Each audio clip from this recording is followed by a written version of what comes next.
صباح الخير مرة تانية. شربت القهوة، صحصحت، حطيت شوية ميك اب، مينيكير أبيض. المهم علشان حنشارك معاكم طلبية شي إن اللي جبتها من يومين، وتاني حاجة بعد الطلبية حنطلع، فبالمرة يعني الواحد يكون جاهز أحسن حاجة. أوكي تعالوا نوريكم شنو جبت من شي إن.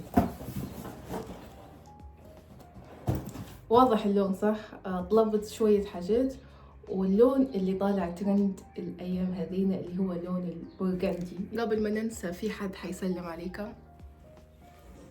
باتشي المهم، ولا عبرتني ولا عبرتك، مش مشكلة. ردوا لموضوعنا. أول حاجة شال البرغندي ومعاه البيرية نفس اللون، فتعالوا نشوفون كيف حيطلع لنا اللبسة.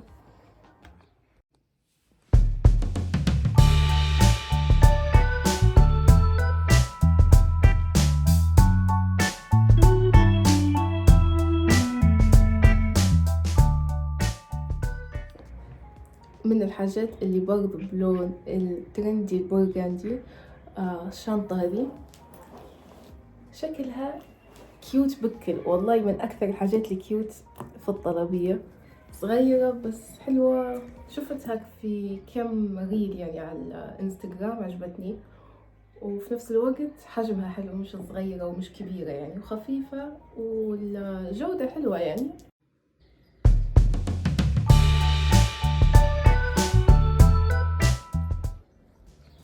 شنو رأيكم في الهودي هذه؟ لونها أحمر، واللي يحب الهودي تكون خفيفة يعني مش تقيلة، وفي نفس الوقت من جوا متغلفة، ياخد من النوع هذا.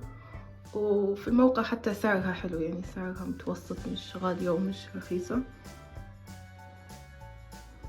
طويلة في نفس الوقت يعني مش قصيرة، طويلة. من الحاجات اللي ترند برضو الفترة هذه أي حاجة على شكل نمر، فتعالوا نجربوا البيرية هذه كيف حتطلع في ستايل.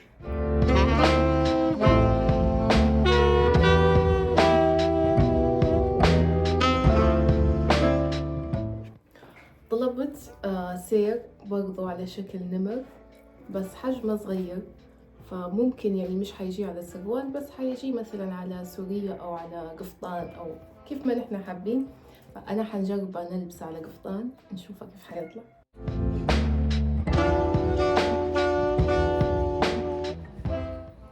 نركبه هذه للشنطة.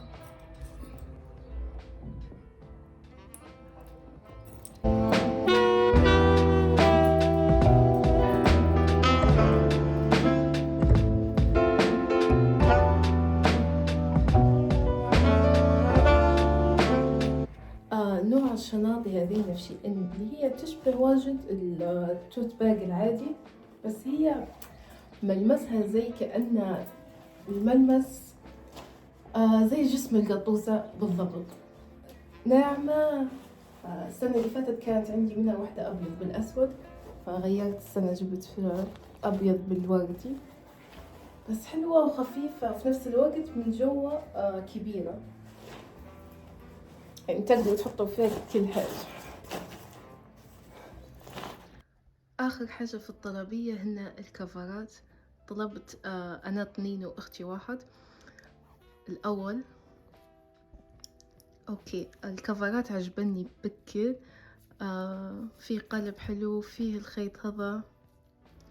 والتاني طبعا عليه حبيبي تومز والكفر هذا كان ذوق أختي مش ذوقي. طبعا كل طلبيتي إن لازم نطلب فيها إكسسوارات، لأن الإكسسوارات اللي عندهم جوي، يعني كل الحاجات أنا نحبهن. أوكي، طبعا هنا في حاجات برضو، في حاجات ذوقي وفي حاجات ذوق أختي. فهذه سلسلة عليها زي دبدوب، طبعا ذوقي. هذه ذوق أختي، هذا ذوقي. مش عارفة هيك عجبني إني نجيب سلسلة عليها حصان، مع إنها جديدة يعني، بس هيك جا في بالي. أوكي، دنادين الكرزات ذوق أختي، وبرضو أصلا أي حاجة فيها كرز يعني موضة الفترة هذه. الدنادين هذين عليهن لفعة، ذوقي وذوقها، أنا عجبني وهي عجبانها.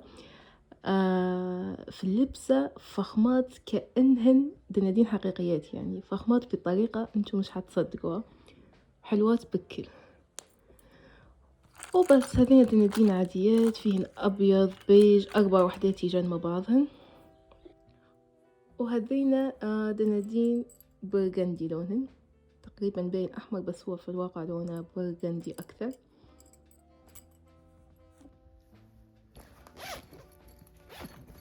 هذه يعني على أساس ميك اب، اكسسوارات، أي حاجة. هذه الموضة طالعة إن هي تنحط في الشنطة أو في كل واحد وين يحب، بس هي في الشنطة أكثر شيء، فحنجربها في الشنطة. أنا قاعدة نصور لكم هنا صح؟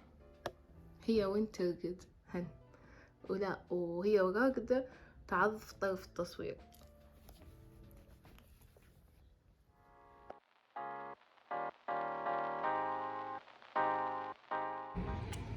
كملت تصوير طلبية. خلولي رأيكم في التعليقات، الحاجات حلوات ولا مش حلوات؟ لكن أنا عجبتني يعني. زي ما قلت لكم في بداية الفيديو، بعد ما نكمل تصوير حنطلع. نحنا كنا على أساس نبغى نطلع الصبح بدري، بس الصبح بدري كانت الجو مطر فخليناها شوية، تو الساعة 12 فكويس مناسب يعني.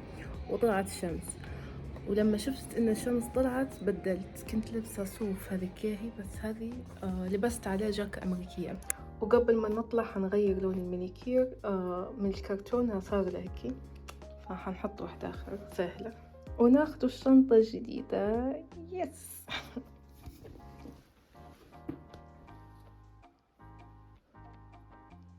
الفوطة هذه من يعني أي واحد يصور أي unboxing يعني عادي، الفوطة هذه تكون هنا يعني.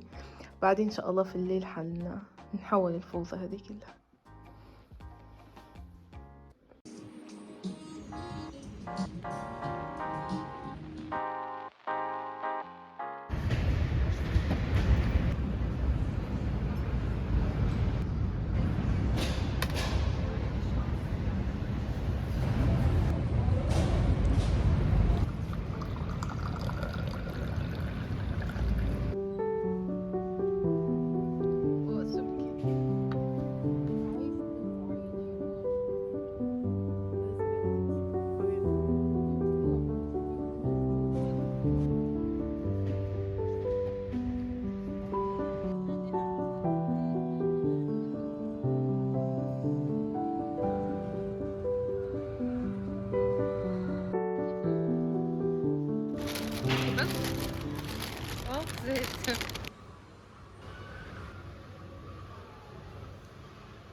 Cheesy corn bulldog ramen.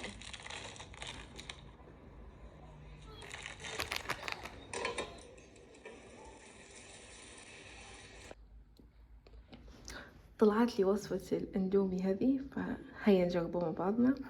مكوناتها سهلة، اندومي وجبنة اي نوع زي ما انتم شايفين، وهذا شو اسمه ذرة. نشوف الطعم كيف تطلع.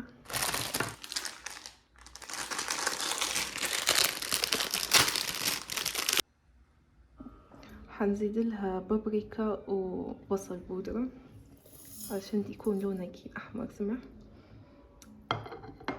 لازم تجي تشرب من عند الحوتة، مستحيل تشرب من المية بتاعها، تشرب منها وبس.